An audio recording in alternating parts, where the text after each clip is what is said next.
सत्संग में सुना है कि कमाई धर्म पूर्वक करनी चाहिए और उसका कुछ अंश समाज सेवा में लगाना भी चाहिए। मेरा प्रश्न है कि इस सेवा हमारा सही ढंग से सुना हो तो पूरा सही अर्थ कमाओ धर्म पूर्वक और अपने परिवार का पोषण करो। उसमें से 2 रोटी बचती हैं तो दे दो, नहीं कोई जरूरी नहीं। अब आपका एक परिवार है, आपकी कम आय है और किसी तरह आप परिवार चल रहे हो, उसमें कहे दान करो, तब तो परेशान हो जाएगा ना। माता पिता पत्नी पुत्र परिवार में भगवत भावना करो। अगर आपके पास ऐसा लगता है कि पूरा परिवार पवाने के बाद 1 रोटी बचती है तो रोज 1 रोटी का हिस्सा निकाल करके डाल दो, कहीं किसी गौशाला में कहीं भी खर्चा कर दो, बात अलग है। अगर आपको लगता है कि हमारे ही खाने को नहीं हो पा रहा पूरे परिवार का, तो कोई दान करने की जरूरत नहीं है। राधा राधा रटो, मेहनत से कमाओ धर्म पूर्वक, अपने बच्चों को पढ़ाओ, अपने परिवार, ये सब सेवा ही है।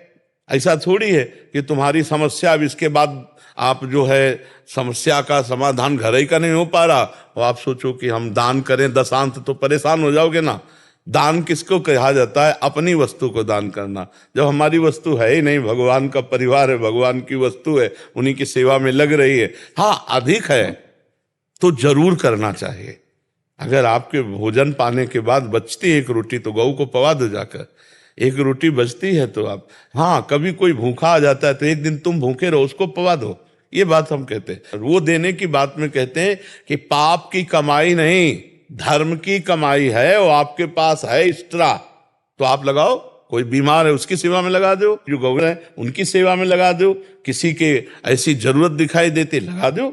भगवान ने तुम्हें दिया है तो उसका सदुपयोग करो। लेकिन तुम्हारे पास नहीं है तो फिर उसमें परेशान होने की जरूरत नहीं कि हमको भी दान करना चाहिए। तुम्हारी 1 रोटी काफी है, 4 रोटी बनाए, 4 परिवार पाए, बचा तो 1 कौरा ऐसे कौआ और चिड़िया को डाल दिया, इतने बहुत बड़ा भंडारा हो गया। गरीब आदमी की 1 रोटी ही भंडारा है।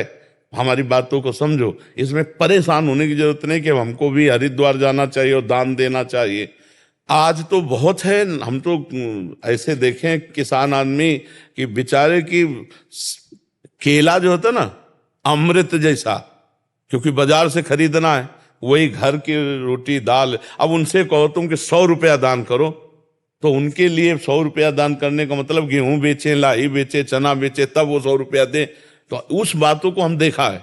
तो उस बात को कहते हैं जो अपने परिवार का केवल पोषण कर सकते हैं, तो इस भाव से नाथ सकल संपदा तुम्हारी, मैं सेवक समेत सुत नारी, और धर्म पूर्वक कमाओ, अपने परिवार का पोषण करो। अगर बच जाता है, अगर आपको लगता है कि हम दे सकते हैं, तो फिर दूसरों को सेवा में लगाना चाहिए। अगर लगता है नहीं हमारे पास नहीं है, तो फिर कोई जरूरत नहीं, अपने परिवार को भगवान का स्वरूप मानकर उनकी सेवा कर। अब तुम 1500 की शराब पी सकते हो, 1500 किसी बीमार की सेवा में नहीं लगा सकते, तो फिर तुम दंडनीय अपराध करते हो। फिर दंडनीय अपराध है कि तुम 1000 की शराब पी सकते हो और तुम 4 गौएं भूखे पड़ी, उनको तुम चारा नहीं दे सकते हो। लोग बीमार परेशान हैं, उनकी दवा में सहयोग कर दो। बहुत से हमारे देश में ऐसे लोग हैं जिनकी जरूरत है, औषधि की जरूरत है, वस्त्र की जरूरत है, भोजन की जरूरत है। अगर हमें भगवान ने दिया है तो हम 1-2 का भी सहयोग कर देंगे, तो हम अपने काफी सहयोग कर देंगे।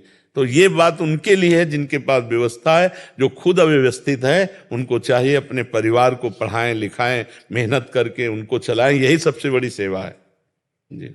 मीना जी राजस्थान से। राधे राधे। राधे राधे महाराज जी। महाराज जी, पिछले 2 सालों से आपका सत्संग लगातार सुन रहे हैं, जिससे मेरे अंदर काफी बदलाव आया है। महाराज जी, मेरा प्रश्न है कि किसी को अगर ज्ञान और भक्ति दोनों में ही रुचि हो, ऐसा क्यों बोला जाता है कि एक मार्ग पर चलना चाहिए? साधारण ज्ञान तो भक्ति में समाहित ही रहता है। भक्ति का पुत्र है ज्ञान और वैराग्य। साधारण, जो असाधारण ज्ञान है, जो ब्रह्म तत्व का बोध है, वो एक साथ नहीं हो सकता। सेवक स्वामी का भाव और मैं ब्रह्म हूं कैसे हो सकता है? जहां सेवक और स्वामी, किसका प्रश्न है? जहां सेवक और स्वामी का भाव है वहां मैं ही स्वामी हूं, तो कैसे बात बनेगी? एक सीमा तक जो साधारण ज्ञान है वहां तक तो भक्ति साथ चलती है, फिर मोड़ हो जाता है। सीमा तक ज्ञान, जैसे जगत नाशवान है, समस्त भोग दुखमय है, समस्त संबंध भ्रमात्मक है, ये ज्ञान ही तो हो रहा है। लेकिन जब ज्ञान इस बात का कि मैं ब्रह्म हूं, जब वही ब्रह्म मैं हूं तो सेवक कौन है? सेवक तो भ्रम हो गया, फिर सेवक स्वामी भाव भ्रम हो गया। और भक्ति की सिद्धि है सेवक स्वामी भाव से। सेवक से विभाव बिन भव न तरी उर्गात। कोई समझे या न समझे, सबसे हमारी समझ भली, ठाकुर नंद किशोर हमारे, ठकुराइन वृष भानु लली। यह भक्ति। और जब शुद्ध ज्ञान की बात आती है तो ब्रह्मविद ब्रह्मैव भवति। ब्रह्म को जान लेता, ब्रह्म स्वरूप हो जाता है। सेवक से विभाव खत्म, वो मोक्ष को प्राप्त हो जाता है। वो भक्त मोक्ष प्राप्त नहीं करता, वो भगवान की रूप माधुरी, लीला माधुरी, उनके प्रेम, उनकी सेवा, उनकी दास्ता में मगन रहना चाहता है। इसलिए आगे चलकर दोनों मार्ग अलग अलग हो जाते हैं। रसास्वादन उसी परमात्मा का है, लेकिन एक अभेद भाव से है। और एक भेद से अभेद और अभेद से भेद प्रेम का, ये उच्च कोटि का प्रेम रस होता है। तो आगे चलकर फिर दोनों का रास्ता अलग अलग हो जाता है। ज्ञान की एक सीमा तक तो दोनों को एक ही रास्ता है, परमात्मा का है। फिर एक जाता है अभेद में, वही मैं हूं, मेरे सिवा कोई नहीं, मैं ही मैं, तो मोक्ष को प्राप्त हो जाता है। और इसमें मैं को भूल गया, तू ही तू है। समझ रहे? तेरे सिवा कोई नहीं, मेरे प्राण प्यारे प्रभु, आपके सिवा कोई नहीं। रात दिन उनके लिए रोना तड़पना, आंसू बहाना, उनकी परिचर्या, ये एक प्रेम रस है। जो मोक्ष सुख का भी त्यागी होता है वो इस प्रेम रस को प्राप्त होता है। तो साधारण भक्ति और साधारण ज्ञान, ये दोनों एक साथ चलेंगे।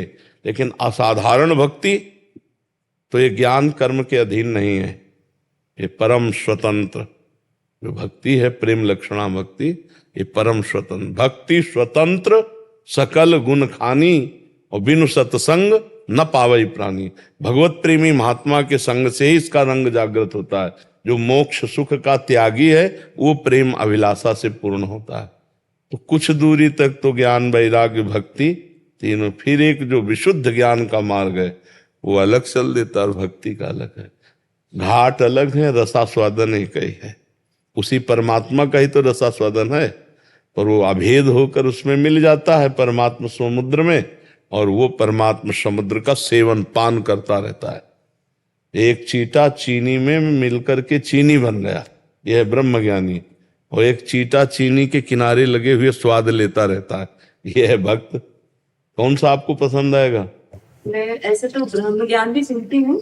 नहीं, सुनना, देखो बाजार में गए तो सब कुछ देखते हैं, लेकिन आप खरीदे क्या? बात यह नहीं कि मैं हीरे की भी दुकान में गई, मैं सोने की भी दुकान में, आपने खरीदा क्या? बात यह है ना, आप किस मार्ग की पथिक हैं? वही मुझे थोड़ा सा कंफ्यूजन। अब मतलब अभी चौराहे पे खड़ी हैं, कंफ्यूजन अभी तो आप चौराहे पे खड़ी है कि मैं चलूं तो किधर चलूं, आप किलोमीटरों की जानकारी कर रही। अभी अभी तो ब्रह्म ज्ञान और भगवत प्रेम में बहुत अलग की बात हो सके। हमारी प्रार्थना, हमारी अगर प्रार्थना मान लें और आप नाम जप करें तो जो चाहेंगे वो मार्ग आपको प्राप्त हो जाएगा। प्रभु का नाम बार बार जप कीजिए, और आपको चाहिए तो शुद्ध ज्ञान हो जाएगा, आपको चाहिए तो प्रेम हो जाएगा, आपको चाहिए सांसारिक भोग तो वो भी मिल जाएंगे, भगवान चाहिए तो भगवान भी मिल जाएंगे। नाम जप नहीं है तो इन कोरी बातों से माया पर विजय प्राप्त नहीं किया जा सकता, चाहे जितना कोई बात कर ले। ऐसे ऐसे लोग हैं जिनको ग्रंथ कंठस्थ है, तो क्या वो माया विजयी हो सकते हैं क्या? ग्रंथ कंठस्थ होने से माया पर विजय थोड़ी प्राप्त होती है, भजन बल होने पर माया से विजय प्राप्त होती है।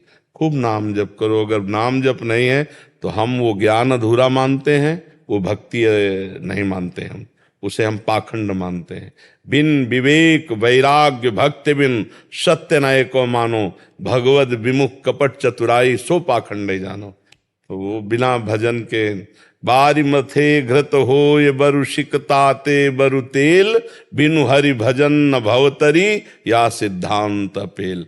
पानी मथने से भले भी घी निकल आवे, असंभव। असंभव संभव हो जाए, गोस्वामी जी कह रहे हैं। बालू पेरने से भले तेल निकल आवे, असंभव। बोले ऐसा भी हो सकता है, पर बिना भजन के आप भव समुद्र से पार नहीं हो सकते। भजन जरूरी है। खूब नाम, जो नाम आपको प्रिय हो खूब नाम जप करो। नाम जप करती है? हाँ, कौन सा नाम प्रिय है? मुझे सब नाम अच्छे लगते हैं, कभी राम कभी राधा। हाँ, अभी कहारा शुरू करो तो फिर ज्ञान तक पहुंचा जाता है ना। खूब नाम जप करो, जो नाम प्रिय हो खूब नाम जप करो। जी। वीरेंद्र गुप्ता जी इंदौर से। राधे राधे। राधे राधे श्री हरिवंश महाराज जी। महाराज जी, मेरा प्रश्न है कि श्रेष्ठ किसे माना जाए? ईश्वर का आश्रय लेकर बार बार के जन्म मरण चक्र से मुक्ति, मतलब इन दो बातें रख रहे हैं, इनमें से श्रेष्ठ किस बात को माना जाए? पहली बात है कि ईश्वर का आश्रय लेकर बार बार जन्म मरण के चक्र से मुक्ति, या बार बार जन्म लेकर ईश्वर की उपासना, नित्य सेवा, नाम व कीर्तन में लगकर आनंद को प्राप्त। हमारी तो बात ये है कि हम दोनों बातें ईश्वर के ऊपर ही छोड़ देते हैं। हमारा कर्तव्य क्या, हमें ये देखना है। देवर्षि नारद जी ने भक्ति का स्वरूप वर्णन किया। तदर्पिता अखिलाचारिता तद्विस्मरणेन परम व्याकुलतेति। जितने भी आचरण हमारे हैं वो सब भगवान को अर्पित हो, भगवान के लिए हो, और डट के नाम जपो। बस तुम्हें मोक्ष देना है कि अपने पास रखना है कि जन्म देना, ये आपका काम है, आप जानो। हमारा कार्य है आपका स्मरण ना छोड़ना। भगवान कह रहे हैं ना, योगक्षेमम वहाम्यहम, प्राप्त की रक्षा करना और अप्राप्त की प्राप्ति कराना, ये मेरी जिम्मेवारी है। तुम्हारा काम क्या है? अनन्यस चिंतयन्तो माम, केवल मेरा चिंतन करो बस। आगे का खुद अपने आप समझ में आ जाएगा। आगे को आपको क्या गति होनी है वो सब आप, जैसा आपको भगवान ले जाएंगे वैसे ही आपकी भावना बनती चली जाएगी। जन्म दें तो अच्छा है, अपने पास रखें तो अच्छा है। मेरे हृदय में आपका सतत स्मरण चलना चाहिए। हम लोग संध्या के समय एक विनय करते हैं, बिसरी हो ना बिसारी हो, यही दान मुहि देहु, हे हरिवंश के लाड़िले, मुहि अपनी करी लेहु। मैं आपको भूलू नहीं, निरंतर आपका स्मरण करता रहूं, और आप भी कभी कभी याद कर लें कि आपका सेवक है, आपका दास है। बस यही, हे लाडली लाल, मैं आपका हूं और आपको कबू भूलूं नहीं, पर इतनी हमें स्मृति दे दीजिए।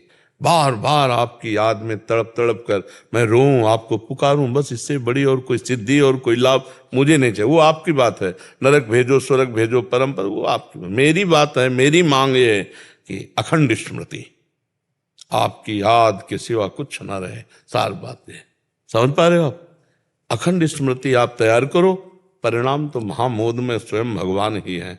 जो भगवान की स्मृति में मगन, उसको और कोई चाह नहीं रह जाती। स्मृति के अलावा अपने मन में कोई भी कामना नहीं होनी चाहिए। उनकी स्मृति के अलावा अपने मन में कोई कामना नहीं होनी चाहिए। हाँ, अगर कामना है भी तो उन्हीं से है, ये भी बात समझ लो। अगर वो स्थिति अभी नहीं प्राप्त है, कामना है तो उन्हीं से है, दूसरे से नहीं। एक भरोसो, एक बल, एक आश, आपसे ही आस, एक विश्वास। एक भरोसो, एक बल, एक आस विश्वास, एक राम घनश्याम हित चातक तुलसीदास।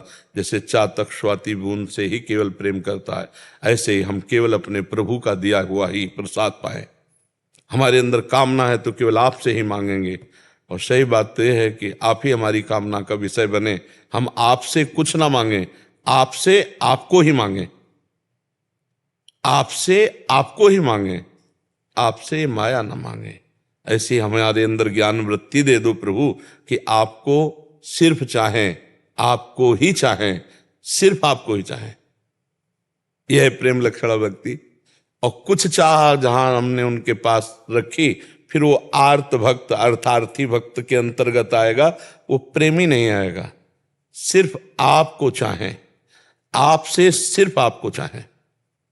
ये थोड़ा कठिन स्थिति है, पर अगर हम चाहेंगे भी तो आपसे ही चाहेंगे, तो वो अनन्य भक्त ही कहा जाएगा। वो भले कामना करता है पर वो अनन्य भक्त ही है। समझ पा रहे हैं आप? शाश्वत सिंह जी। राधा वल्लभ श्री राधा वल्लभ श्री हरिवंश महाराज जी। महाराज जी, भक्ति मार्ग पर होते हुए भौतिक सफलता की चाह रखते हैं, क्या ये हमें भक्ति से दूर कर देती है? नहीं नहीं, इसका रखना भी संतुलन चाहिए, कैसे रखना भी चाहिए। इसलिए कह रहे कि आप नौजवान हैं, आपका जीवन समाज के लिए आया है, तो आप अच्छी पढ़ाई पढ़ें, अच्छी नौकरियों में जाएं, हमारे भारत की सेवा में रहें और अंदर नाम जप करते रहें। चक्रवर्ती सम्राट महाराज अम्बरीश भौतिक साम्राज्य से युक्त होते हुए आध्यात्मिक ऊंचाई पर चढ़े हुए महापुरुष थे। समझो, सम्राट पद बहुत से राजाओं के ऊपर होता है, वह सम्राट पद पर बैठे हुए भी ऐसे अनन्य महाभागवत भगवान के कि महान तपस्वी दुर्वासा जी भी उनकी समानता नहीं कर सके अम्बरीश जी की। तो हम कहते हैं आधुनिक पढ़ाई, आधुनिक कार्य, आधुनिक सेवाओं में रत होते हुए यदि हम नाम जप करते हुए सच्चे और अच्छे आदमी बने तो क्या परेशानी है?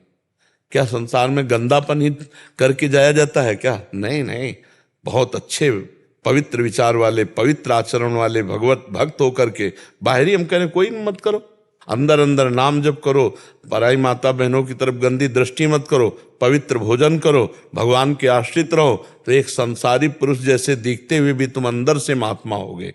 समझ रहे हो हमारी बात? तो जरूर आधुनिकता में जाओ, लेकिन भगवान के होके जाओ। जैसे हनुमान जी लंका जा रहे हैं तो कैसे जा रहे हैं? प्रविश नगर की जय सब काजा, हृदय राखी कौशलपुर राजा। हृदय में भगवान का स्मरण है, कहीं भी प्रवेश करो विजय विजय ही है, मंगल ही मंगल है। जहाँ मंगल भवन भगवान की स्मृति से युक्त होकर तो विजय श्री ही होती है। तो संसार में भी जाओ, ये भी तो भगवान की सेवा है नहीं? तो तुम आप अच्छे पढ़ो लिखो, डॉक्टर मास्टर जो भी बनो, ईमानदारी से अपने कर्तव्य का पालन करो, भगवान का भजन करते हुए गृहस्थी में जाओ, भगवान की आज्ञा के अनुसार रहो, तो गृहस्थी में रहते हुए भी तुम संत रहोगे, तुम भगवान के प्रियजन रहोगे। ठीक है ना महाराज जी? राधा नाम नहीं देख पाता मैं। कोई बात नहीं, जप तो लेते हो, बस जपने पर ध्यान दो। धीरे धीरे अंतःकरण एकाग्र पवित्र होगा तो अपने आप झलकने लगेगा। सब नाम मंत्र भावनात करता हूँ तो दिख जाता है राधा नाम। हाँ भी, दिव्य श्री जी का प्रेममय है, लेकिन अभ्यास करोगे तो आ जाएगा, और नाम जब करते रहोगे तो आ जाएगा। आप देख लेना, निराश नहीं होना। ठीक है, आज से आप प्रयास करना, आज से प्रयास करना। बहुत दिव्य वस्तु है, चुपचाप चलाते रहो, आगे देख लेना। निरंतरता कैसे बनी? निरंतर इसी को बार बार उठते बैठते चलते। जिस दिन राधा नाम पर महत्व बुद्धि आ जाएगी तो सब कुछ करते फिरते चलते उठते बैठते खाते पीते हर समय यार नाम न छूट जाए, नाम न छूट जाए, क्योंकि नाम सबसे बड़ा महत्व आ गया ना। परम धन राधा नाम आधार, जाय श्याम मुरली में टेरत सुमिरत बारंबार, परम धन राधा नाम आधार। जपते रहो, धीरे धीरे आ जाएगा। अभ्यास योग युक्तेन चेतसा नान्यगामिना। हम बार बार अगर अभ्यास करें तो हमारा चित्त फिर जाएगा नहीं, उसी में लग जाएगा। दीर्घ काल अभ्यास करना पड़ेगा, लंबे समय तक। उबना नहीं, प्रलोभन आएंगे, भय आएंगे, आप घबराना नहीं, तो आगे निकलते चले जाओगे। ठीक है? देवेंद्र शर्मा जी। श्री राधे राधे। राधे राधे महाराज जी, आपके चरणों में कोटि कोटि प्रणाम। महाराज जी, आपका सत्संग में बताया कि भजन करना कठिन, करके बचाना कठिन, बचा के पचाना कठिन। तो गृहस्थ में रहते हुए भजन करते हुए विषम परिस्थितियों में अगर विवेक प्राप्त हो जाए, संघर्ष थोड़ा आसान हो जाता है, बल मिलता है। तो प्रश्न है कि श्री कृष्ण जी ने भगवत गीता में बोला है कि वो आपने भी बताया है कि भजताम प्रीति पूर्वकम ददामि बुद्धि योगम, लेकिन आपका सत्संग निरंतर सुनने पर भी नाम जप करते हुए भी अपने में बहुत कमियां नजर आती हैं और इसलिए सिर्फ रोना ही आता है। इतना नीच स्थिति, इसलिए यही कृपा का लक्षण है कि उपासक को कभी अपने में सद्गुण का भान ना हो जाए। यदि सद्गुण का भान हो जाएगा तो अहम जो पूर्व है वही पुष्ट होता है। अहम पुष्ट होने पर ना भगवत तत्व का बोध होता है, ना भगवत प्रेम होता है। अहम का क्षय होने पर ही उसे तत्वबोध या भगवत प्रेम मार्ग प्राप्त होता है। तो जो कृपा पात्र, गुरु कृपा पात्र होता है, उसको सदैव अपने में कमी का ही बोध होता है। और जब अंतःकरण में कमी को देखता है तो अभिमान क्षय को प्राप्त होता है, और वो कृपा से भगवान की ऐसी दिव्यता को प्राप्त होता है जहाँ अभिमान पूर्वक साधन करने वाला पहुंच ही नहीं सकता है। अहंकार विमूढ़ आत्मा करता हमिति मन्यते, ये मूढ़ता बनी रहती है कि मैं ये किया, मैं ये करूँगा, तो उसमें वो दिव्यता नहीं आती। तो कृपा पात्र के अंदर ये सदैव बात बनी रहती है। देखो बड़े बड़े सिद्ध महापुरुषों को देखो, हनुमान जी महाराज भगवान शिव के स्वरूप हैं, और विभीषण जी से परिचय अपना दे सकते थे बहुत उच्च कोटि का, लेकिन उन्होंने क्या परिचय दिया? आप विचार करके देखना। क्या वो मजाक कर रहे हैं क्या? नहीं, वो स्थिति ही ऐसी है। राम जी से परिचय क्या दे रहे हैं? जब प्रथम मिलन होता है किष्किंधा में, तो हनुमान जी महाराज भगवान से कहे एक मूढ़ मंद, ऐसे बोल रहे हैं। और ज्ञानिनाम अग्रण्यम, बुद्धिमताम वरिष्ठम है। एक में मंद मोहबस कुटिल हृदय अज्ञान, पुण्य प्रभु मोहि विसारेऊ, दीन बंधु भगवान। अपने को हनुमान जी ऐसा करे। देखो इतने बड़े ज्ञानी महापुरुष हैं विश्वामित्र जी, गरुड़ जी महान ज्ञानी हैं। कौन सा ऐसा भक्त है जो ज्ञान से संपन्न नहीं होता? लेकिन जब उनके हृदय की बात सुनो तो बहुत दैन्य पाया गया, दैन्यता पाई गई। दैन्यता भगवान को अत्यंत प्रिय है, और अभिमान से भगवान द्वेष करते हैं। सुनो राम कर सहज स्वभाव, जन अभिमान न भाव। भगवान को अपने जनों में अभिमान अच्छा। तो ये तो कृपा है कि अपने में दीनता, अपने में दोष दर्शन हो, तो आप निर्विकार अवस्था को प्राप्त हो जाएंगे। अच्छा, हम गोरे हैं कि काले हैं ये दर्पण ही तो बताएगा। तो सत्संग दर्पण है। जब हम रोज सत्संग सुनते हैं तो रोज हम में कमियां निकलती हैं, तो रोज हम प्रयासरत रहते हैं उन कमियों के त्यागने। तो महाराज जी जैसे वो बोल रहे हैं कि भजताम प्रीतिपूर्वम, तो ये बार बार मुझे मनन चलता रहता है कि प्रीतिपूर्वक तो हम भज नहीं रहे, हम तो भाव रो के भज रहे हैं। प्रीतिपूर्वक मतलब जैसे मैंने कोशिश की प्रीतिपूर्वक भजने की, लेकिन मुझे लगा मैं नहीं, कोशिश नहीं होती। प्रीति तो स्वाभाविक होती है, प्रीति तो स्वाभाविक होती है। जैसे हमारी विषयों में प्रीति है, कोशिश की है क्या? शरीर में प्रीति है, कोशिश की है क्या? तो ये बहुत पूर्वाभ्यास है अनंत जन्मों का। तो अब ये प्रीति जो है सहज है। सहज में शरीर है, भोग है, शरीर संबंधी है, लेकिन भगवान में प्रीति सहज नहीं है। क्यों? क्योंकि भगवान को हम अपना नहीं मानते हैं। तो विवेक कैसे प्राप्त होगा प्रभु जी? तो क्या सत्संग बिनु सत्संग विवेक न होई, और राम कृपा बिनु सुलभ न सोई। जब रोज सत्संग सुनोगे, शास्त्र स्वाध्याय करोगे, तो बुद्धि में विवेक का जागरण, और विवेक का पहचान है कि सत असत का ठीक निर्णय तुरंत करके असत से बचा ले, उसे विवेक कहते हैं। भोग भोगने के बाद या घटना होने के बाद सबकी बुद्धि काम करती है, लेकिन विवेक घटना के पहले निर्णय करके बचा लेता है, और वो विवेक सत्संग से प्राप्त होता है। और वो सत्संग जिससे विवेक प्राप्त होता है वो भगवान की कृपा से मिलता है, वो बाजार में नहीं मिलता, वो पैसे से नहीं मिलता।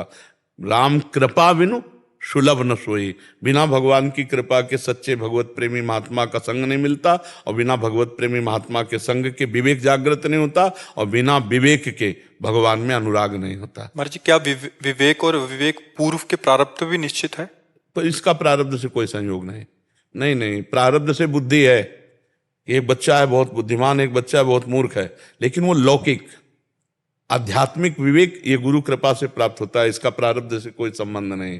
विवेक का प्रारब्ध से, ज्ञान का कोई प्रारब्ध से संयोग नहीं होता, बुद्धि का संयोग होता है। कि बोले बुरी दशा आने के पहले बुद्धि बदली जाती है।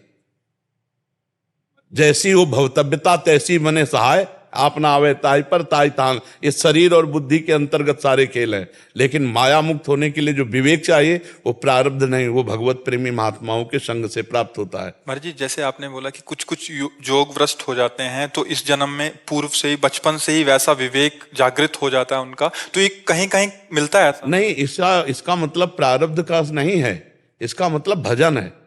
जो उन्होंने पूर्व भजन किया है। अब जैसे भरत जी महाराज, हिरण में आसक्ति हुई, पर हिरण के शरीर में उनके अंदर विवेक काम कर रहा है कि यार मैं हिरण के चक्कर में फंसा तो हिरण बन गया, ये भजन बल से।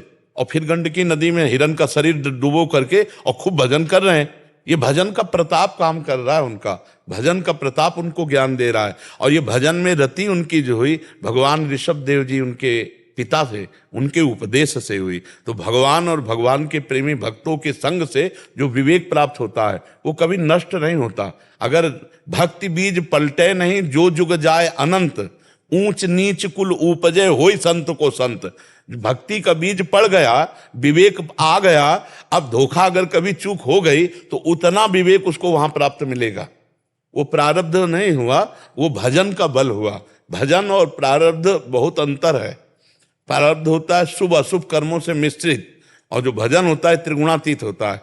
तो विवेक जो होता है ये गुणातीत करने के लिए है। भजन के फलस्वरूप, संत समागम के फलस्वरूप, शास्त्र स्वाध्याय के फलस्वरूप जो प्राप्त होता है उसे विवेक कहते हैं।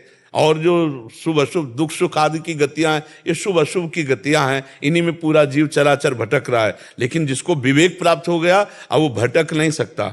चूक हुई तुरंत संभाल लिया, हिरण के शरीर में ही संभाल लिया। चूक हुई तो हिरण के शरीर में ही संभाल लिया। नहीं भला पशु को कहीं ज्ञान प्राप्त होता है क्या? हिरण के शरीर में तो सब भूल जाना चाहिए। लेकिन ये भजन का प्रताप कि उस समय भी विवेक काम किया और अपने शरीर को गंडकी नदी में खड़ा करके हरी घास भी नहीं चरते कि कहीं आसक्ति ना हो जाए, और शरीर को भजन करते हुए छोड़ा, और अगला जन्म ब्रह्मबोध संपन्न महापुरुष के रूप में जड़ भरत जी के रूप में हुआ। हर्षवर्धन, राधे राधे महाराज जी, आपके चरणों में कोटि कोटि प्रणाम।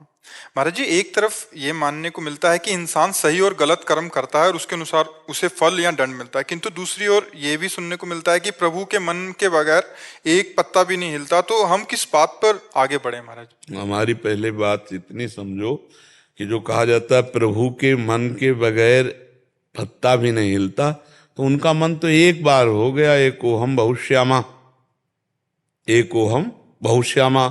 वो अपने आप को सब रूपों में विस्तृत कर दिए। अब हम अपने को भूल गए। प्रभु के स्वरूप तो मानते नहीं। आप मानते हो प्रभु का स्वरूप हो?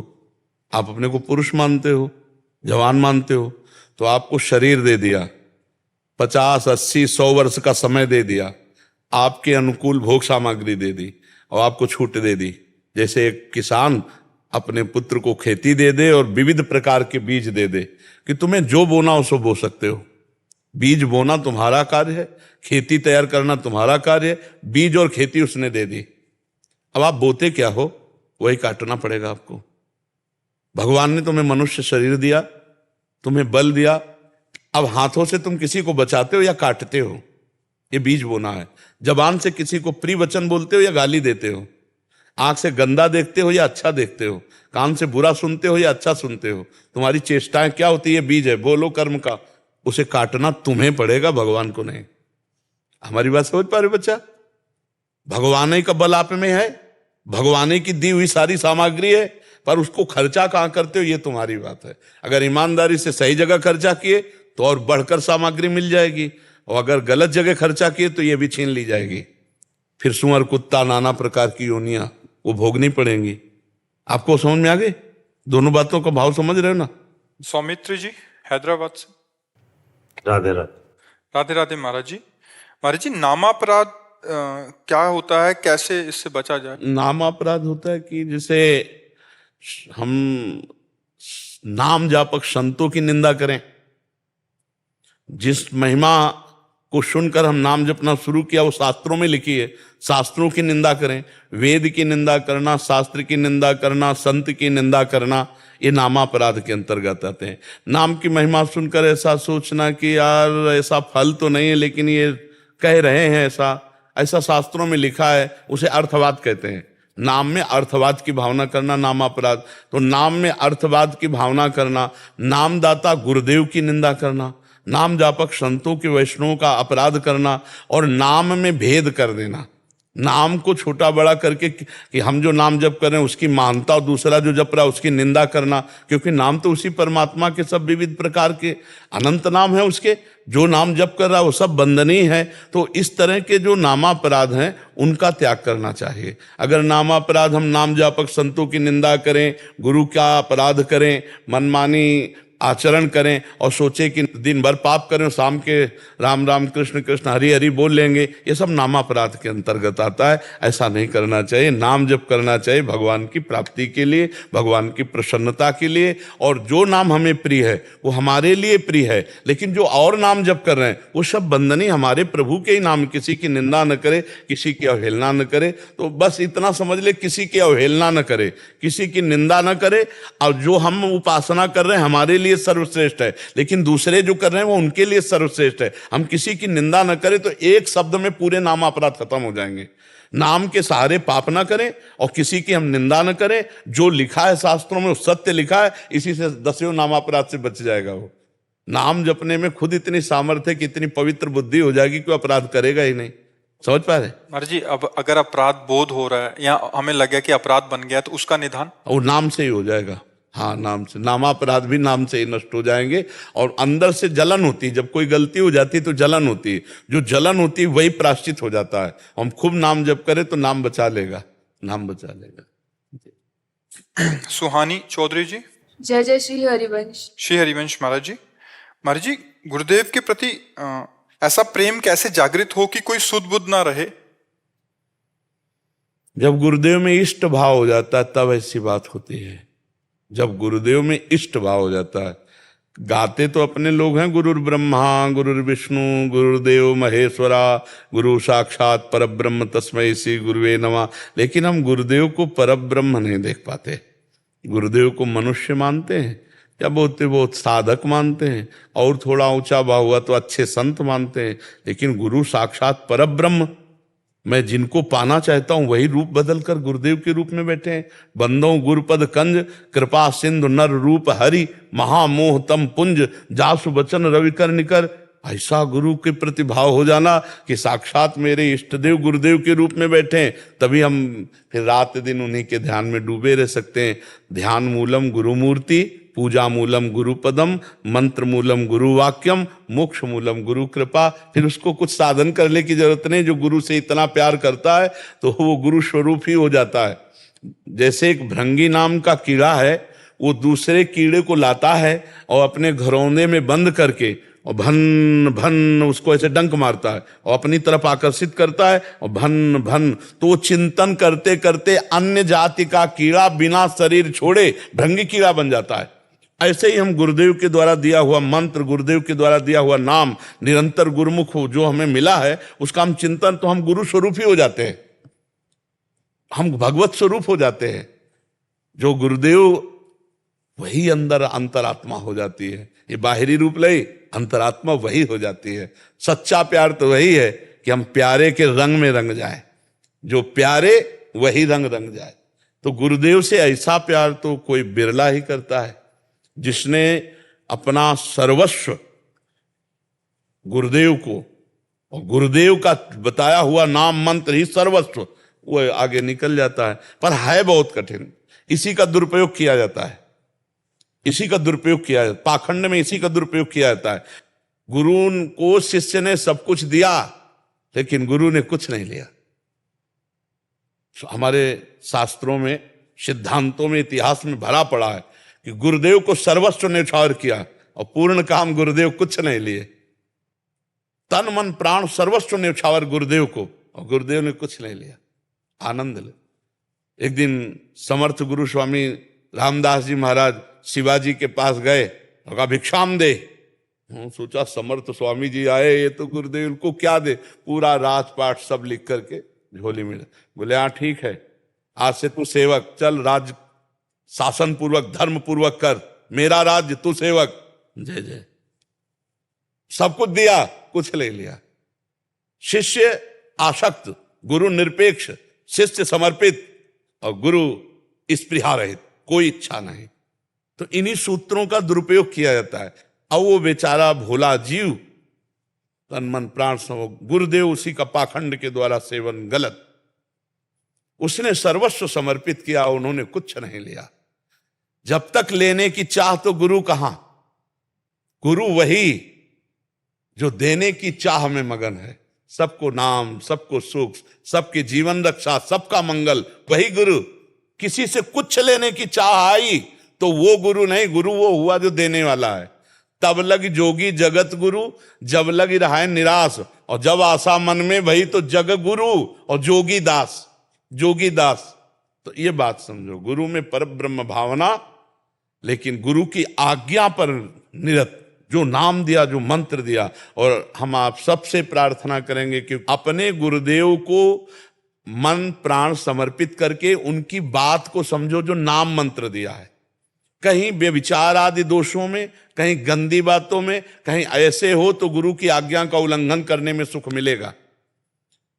गुरु बलि तजेओ, बलि को उनके गुरुदेव ने मना किया कि तुम भगवान को 3 पग पृथ्वी नहीं दोगे, तो नहीं माने, दे दिया। अगर गुरु गलत आज्ञा करे तो नहीं मानना चाहिए। मान लो तन मन प्राण समर्पित, अब कोई गलत आज्ञा गुरु कर रहे हैं तो हमें समझना चाहिए हमारी परीक्षा हो रही, बिल्कुल खरे उतरना है। गुरु भी कहें तो गलत नहीं करना। यदि सही वो होंगे तो शाबाशी देंगे, और गलत होंगे तो उनके होश ठिकाने हो जाएंगे। दोनों बातें हैं। तो ये बात ध्यान रखना। गुरु प्रेम का तात्पर्य क्या है? भगवत प्रेम। गुरु प्रेम का तात्पर्य क्या है? उनकी आज्ञा का पालन करना। उनकी आज्ञा कितनी हो सकती है? जो धर्मशास्त्र सम्मत है। धर्म के विरुद्ध कभी गुरु उपदेश आदेश दे ही नहीं सकते। आज तक कहीं किसी गुरुजनों ने नहीं दिया। धर्म के विरुद्ध आदेश उपदेश नहीं कर सकते। अगर धर्म के विरुद्ध आदेश उपदेश है तो हमें नहीं मानना। फिर हमें समझना है कि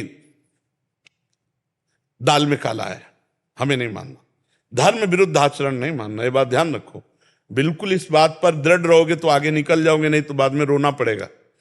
समाज में सत्य मार्ग मिलना बहुत कठिन है। हाँ है, शास्त्रों में लिखा है, सकल समर्पण प्राण धन गुरु सेवा तज करें जीवान। इसका मतलब क्या है? इसका मतलब गंदी बात थोड़ी है, इसका मतलब गंदा आचरण थोड़ी है, इसका मतलब गंदा व्यवहार थोड़ी है।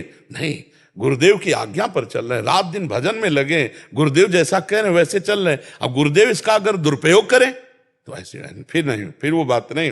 फिर गुरु बलि तजेओ कंत ब्रज बनितन भे मुद मंगलकारी। गुरु बलि तजेओ, फिर छोड़ दो, फिर सतमार्ग का आश्रय लो। वहां सतमार्ग नहीं मिलेगा। आप गए और औरों घालें, जे कहूं सतमार्ग प्रतिपालें। आप तो गिरे ही है, तुमको भी ले। ऐसी बात को, क्योंकि इन्हीं शब्दों का दुरुपयोग होता है। सकल समर्पण प्राण धन, अब ये परम पवित्र शब्द गुरुदेव को समर्पित, तो अब उसका दुरुपयोग अगर होगा तो फिर सतमार्ग कहाँ रह जाएगा। तो इसलिए बहुत सावधान रहे। जहां कहीं ऐसा हो तो वहां से अपना राधा राधा राधा राधा, और नहीं तो गुरुदेव की आज्ञा पर चले तो गुरुदेव से प्रेम हो। गुरुदेव कौन है? अखंड मंडलाकारम व्याप्तम मेन चराचरम। इतने रूप गुरु का नहीं है, ये पार्थिव मायाकृत रूप है। गुरुदेव का स्वरूप क्या है? अखंड मंडलाकारम व्याप्तम एन चराचरम तत्पदम दर्शितम मेन तस्मै श्री गुरुवे नमः। सबके हृदय में गुरुदेव भगवान विराजमान, जो ब्रह्मानंदम परम सुखदम केवलम ज्ञान मूर्तिम, पंचभूतम रूपम नहीं, केवलम ज्ञान मूर्तिम धुंदातीतम गगन सदसम तत्वमस्यादि लक्ष्यम एकम नित्यम विमल मचलम सर्वधि साक्षिभूतम भावातीतम त्रिगुण रहितम सद्गुरुम तम नमः। सद्गुरु परब्रह्म परमात्मा है। तो इसलिए हम जब अपने गुरुदेव में परब्रह्म भावना, तभी वो पूछा सखी ने कब गुरु मंत्र लेना चाहे, तो कहा जब बुद्धि का विकास हो जाए, गुरु को समझे, उपासना को समझे, मंत्र को समझे, भाव को समझे, तब हम गुरु मंत्र ले। नहीं तो नाम दीक्षा दे देनी चाहिए, नाम जपवाओ, और जब बुद्धि का प्रकाश हो, अपने को भी बचाएं और सामने वाले को भी बचाएं। ऐसा ना हो कि समर्पण के नाटक में कहीं माया का नाटक घुस जाए, कहीं ऐसा ना हो कि काम क्रोध लोभ मोह मद की लीला चले और हम समझे गुरु कृपा हो रही है। बहुत सावधानी की जरूरत है। महाराज जी, आपके चरणों में कोटि कोटि प्रणाम। महाराज जी, दीक्षा लेने का सही समय क्या है? अगर कोई गर्भावस्था में है या शिशु के बाद जिंदगी में बहुत बदलाव आते हैं, ऐसे में अगर मन में दीक्षा लेने का मन है। नाम जप की तो प्रेरणा जब से शुद्ध हो तब से हमें लगता है बच्चा बोलना सीखे तो पहले उससे भगवान का नाम ही बुलवाना चाहिए। सबसे पहला कार्य करना चाहिए कि अगर बच्चा बोलना सीखता है तो उसे भगवान का नाम बुलवाना चाहिए। राधा, राम, शिव, कृष्ण, हरि, जो भी नाम प्रिय लगे, पहले उसके जवान में संस्कार। वैसे जो महाभागवत जन है ना, तो पहले बच्चा जब बोलना नहीं आता तो उसकी जिह्वा पे शहद से, अपने लोगों के घरों में जैसे तला तो शहद से नाम लिखा जाता था, शहद से। नाम लिखा गया राम, ऐसे। अब वो नाम पूरा अंदर भागवती को होता है ना, वही संस्कार पढ़ते हैं, घरों में संस्कार डाले जाते हैं बच्चों के, वैसे संस्कार पढ़ते हैं। तो हमें लगता है दीक्षा तब लेनी चाहिए जब हमारे अंदर बुद्धि प्रकाशित हो जाए, हम गुरु को समझें, गुरु मंत्र को समझें, उस मार्ग को समझें। लेकिन नाम दीक्षा ये अबोध अवस्था में भी दे देनी चाहिए। हाँ, नाम तो शुरुआती पहले गुरु माता ही होती है, वही बुलवाती है, वही सिखाती है, वही चल। तो इसीलिए माता तो त्रिभुवन में सबसे बंदनी है, वही जैसे आचरण का संस्कार डाल देगी वैसे ही बच्चे में चला जाएगा। तो हमें लगता है कि बोलना सीखने के समय नाम का संस्कार डाल देना चाहिए, और दीक्षा तब लेनी चाहिए जब प्रवीण हो जाए। मान लो 18-20 का हुआ, और वो समझ पा रहा है गुरु क्या है, अध्यात्म क्या है, परमार्थ क्या है। नहीं तो बोले हमें पता नहीं था और दीक्षा दे दी, मंत्र ही क्या दिया हमको ये भी नहीं पता, नहीं, और गुरु का मतलब क्या होता है ये भी पता, ये ठीक नहीं है।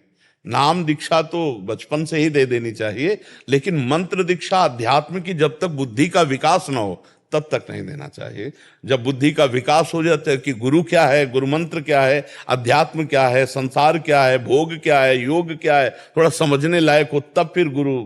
नहीं तो नाम तो समय बर्बाद नहीं होना चाहिए, नाम तो बचपन से ही दे देना चाहिए। महाराज जी, प्रश्न एक ये था छोटा सा कि आप अपने प्रवचनों में बताते हैं कि अगर कोई मतलब कहता है कि हमको ये कष्ट है, तो आप कहते हो कि पूर्व जन्म के कारण ये कष्ट आपको भी हो रहा है। आज मैं आपका प्रवचन सुन रहा था, मैं आया तो मैं आपके प्रवचन सुनता रहता हूँ, बहुत अच्छा लगता है और उससे मुझे बड़ा इंस्पिरेशन भी मिलता है। आज लेकिन सर मेरा कुछ पता नहीं, सौभाग्य था दुर्भाग्य था, आज आपने 1 घंटा नरक पे ही बोला। तो मैं बैठा हुआ था तो मैं सोच रहा था कि आज मेरा कौन सा दिन था कि मैं आया और महाराज जी नरक पे ही बोल रहे हैं। असल बात क्या है कि क्रम चल रहा है, अभी कल तक चला था अन्य लोगों का नीचे के, और फिर परसों चला था ऊपर के लोगों का, और आज प्रश्न हुआ नर्क का। तो नर्क का चल रहा था, अब उसे दुर्भाग्य न समझ के अपने को ये देखना है कि हम में वो आचरण तो नहीं जिससे नर्क जाते हैं। तो एक उसी में एक सवाल मेरे मन में आ गया था, वहीं बैठे बैठे आया था। महाराज जी अगर आपकी आज्ञा हो तो पूछूं मैं। सवाल ये था कि आप ये कहते हो कि जैसे किसी ने कहा कि मुझे कष्ट है, तो आप कहते हो कि ये पूर्व जन्म के कारण है, आप इस जन्म में अपना नाम जपिए तो ठीक हो जाएगा, यही होता है मूल, मैंने जो सुना है। लेकिन जो नरक वाली बात सुनी तब एक कंफ्यूजन ये हुआ कि मृत्यु के बाद अगर हम नरक जा ही रहे हैं और वहां पर हमको वो यातनाएं दी ही जा रही हैं, तो इसका मतलब है कि हमको तो दंड मिल ही रहा है। नहीं, अगर नाम जप करते हो तो नहीं, उसके आगे आप सुनना जी। अगर आज का सुना है, अगर आप कल कृपा करके रुको, तो परीक्षित जी यही प्रश्न करते हैं कि किसी न किसी व्यक्ति से शुभ और अशुभ कर्म बनी जाता है परमहंस जी से, तो क्या सबको नरक जाना पड़ता है? तो उनका नहीं, जो यहां अपने कर्म का प्रायश्चित कर लेता है, जैसे हम कहते हैं कि नाम जप करो, जैसे कोई कहता है हमसे बहुत पाप हो गए, अब मुझे बचा लो, तो हम कहते हैं भगवान की शरण में आओ और नाम जप करो, ये सब नष्ट हो जाएगा। इस बात पर विश्वास करो कि जैसे हम उदाहरण में देते हैं कि वकील और जज, वकालत में पक्का दोषी माना गया और जज ने उसे फांसी की सजा दे दी, लेकिन एक पॉइंट है, वो राष्ट्रपति के द्वारा अपने को माफ करवा सकता है अगर राष्ट्रपति माफ करे। तो इसीलिए श्री भगवान कहते हैं सर्वधर्मान परित्यज्य मामेकम शरणम व्रज अहम त्वाम सर्व पापेभ्यो मोक्षयिष्यामि मा शुचा। ये बातें सुनने को भी उसी को मिलेंगी जो थोड़ा कहीं ना कहीं सात्विक होगा और थोड़ा न कहीं कहीं भागवतिक होगा। अगर वो ये स्वीकार कर ले कि हे भगवान मेरे से बहुत सी गलती हो गई और नाम जप करे, तो निश्चित वो नरक नहीं जाएगा, भगवान को प्राप्त होगा। ऐसा नहीं कि अब हमें जब नरक की सजा मिलनी तो मैं भजन क्यों करूं, नहीं, ये भजन उसका ये है कि शास्त्र की बात को थोड़ा लंबा सुने। अब जैसे कल सुनोगे आप, तो परीक्षित का इसी के आगे प्रश्न है नरकों के बाद, तो उससे बचे कैसे? तो उसमें अजामिल का उदाहरण देते हो कि जीवन भर वैश्यागमन किया और अंतिम समय अपने पुत्र के बहाने नाम पुकारा नारायण, तो भगवान के पार्षद आ गए और यमदूतों के पास काट दी और उसे परम पद मिला। आप समझ पा रहे हैं? तो महाराज जी तब तो एक चीज तो ठीक होगी, कम से कम अगला सवाल जो मैंने आपसे पूछा वो परीक्षित जी का भी अगला सवाल था जी। तो एक संयोग का सवाल मैं सही ट्रैक पे हूँ कम से कम। हाँ बिल्कुल, परीक्षित जी का सवाल पूछा तो सही ट्रैक पे हूँ। अच्छा, परीक्षित का मतलब समझते हो? वो चक्रवर्ती राजा हैं, वो प्रजा के कोई भी संशय को वो अपने में लाकर पूछ रहे हैं कि आगे आप परमहंस बोल रहे हो, आगे कोई प्रजा हमारी प्रश्न करे तो हम उस प्रश्न को पहले करके आप जैसे महापुरुष से उत्तर निकलवा लेते हैं। तो वो पहले से ही लिखा हुआ है, जैसे आपके मन में प्रश्न आया ना, ऐसे परीक्षित जी ने प्रश्न किया। तो अच्छा, कहीं ना कहीं आप भगवान के हो, कहीं ना कहीं धर्म का आश्रय लिए हो, नहीं यहाँ काहे को आते हैं? तो आपकी भी गति चलेगी तो धर्म की तरफ ही, ऐसा तो नहीं कि अधर्म की तरफ चलेगी। हाँ जरूर एक एक अलग स्वभाव होता है, एक होता है अंधविश्वास करके मान करके चल लेना, और एक होता है थोड़ा ठोक बजा करके देखना, तो वो थोड़ा बुद्धि प्रदान होता है और वो थोड़ा हृदय प्रदान होता है। बस दिन है तो दिन है, रात है तो रात है, ये होती पूर्ण शरणागति। और एक जो बुद्धि प्रदान होता है वो कहता है नहीं जी, ये लाइट का प्रकाश है, रात है, दिन नहीं है, हम देखना चाहेंगे कि सूर्य है कि नहीं। और एक होता है कि भगवान आपने कह दिया, उसे शरणागति कहते हैं। शायद अभी बुद्धि के हिसाब से थोड़ा ज्यादा चल रहा हूँ, हो सकता है कि वो शरणा वाली आ जाओगे, वो जब फिसलेगी बुद्धि ना तो शरण में आ जाएगी, क्योंकि धर्म में है। अधर्ममय बुद्धि तो अधर्म की तरफ भागती, धर्ममय फिसलेगी तो भगवान ही धर्म स्वरूप है, वो भगवान संभाल लेते। यदि आपको सुनते रहते हैं तो बहुत जिज्ञासा। पहले इस बात का समाधान पाइए। आपने पूछा कि पूर्व जन्म का जो कर्म है वो आप कहते हो नाम जप करो तो नष्ट हो, आपको समाधान है इस बात का? समझा दिया सर। हाँ, इसको और समझना है कि जैसे बालक जो है माँ के गर्भ से निकलता है, उसकी एक आंख खराब होती है। क्यों खराब होती है? सबको 2 आंख दी, उसकी एक आंख, तो पूर्व में उसका कोई कर्म है ना।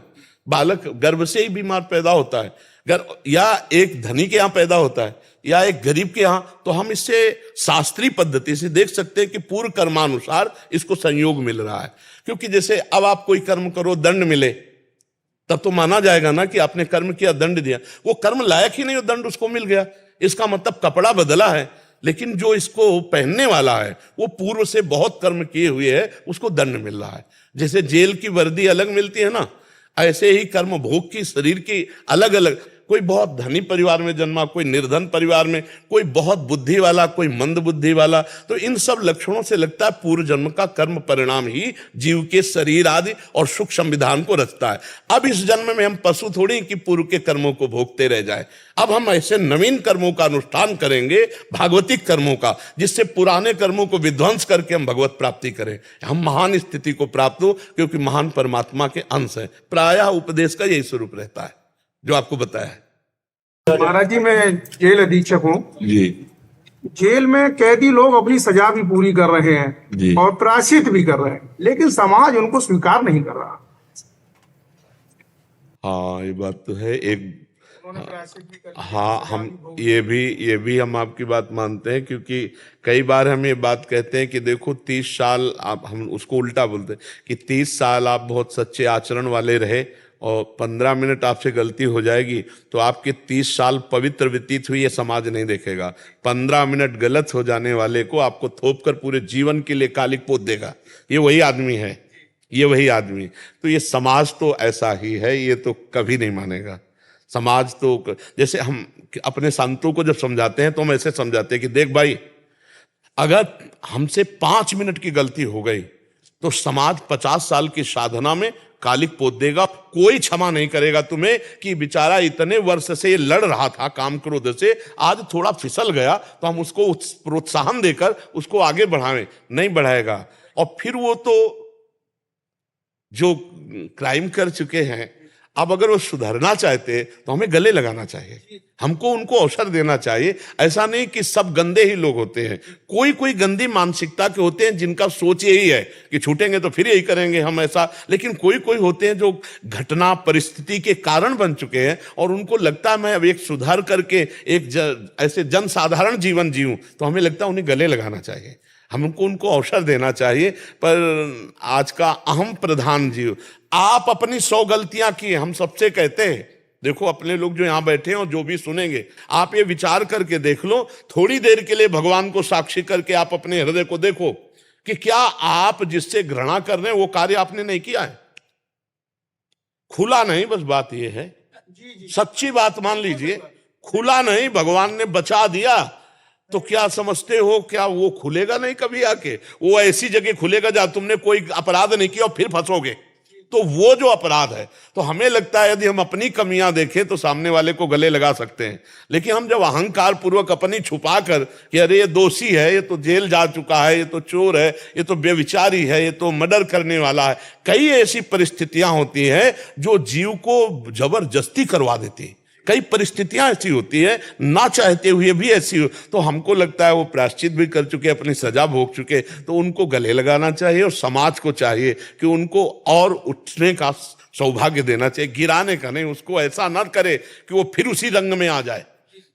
एक आदमी सुधरना चाहता है और जब बार बार आप उसको टॉर्चर करोगे दिमागी, तो फिर कहेगा यार हम तो फिर वैसे ही हैं। तो हमें लगता है समाज को उनको प्यार देना चाहिए, उनको प्रोत्साहन देना चाहिए और आगे बढ़ने का अवसर देना चाहिए। वो हम ही लोग हैं, हमसे भी गलती हो सकती है। अगर हम दूसरे को सहयोग करेंगे तो भगवान हमारे ऊपर कृपा करेंगे। महाराज गलती सबसे होती है, उनकी पकड़ी गई, वही हमने कहा। जी जी, जन्म से कोई अपराधी नहीं होता। बिल्कुल बिल्कुल बिल्कुल नहीं, जो बनता है वो समाज में ही बनता है। जी, लेकिन हम बुरा खराब हम आपको धन्यवाद देते हैं कि आप जेलर होते हुए हम इतना प्यार रखते हो, आप कैदियों के प्रति इतना वात्सल्य रखते हो।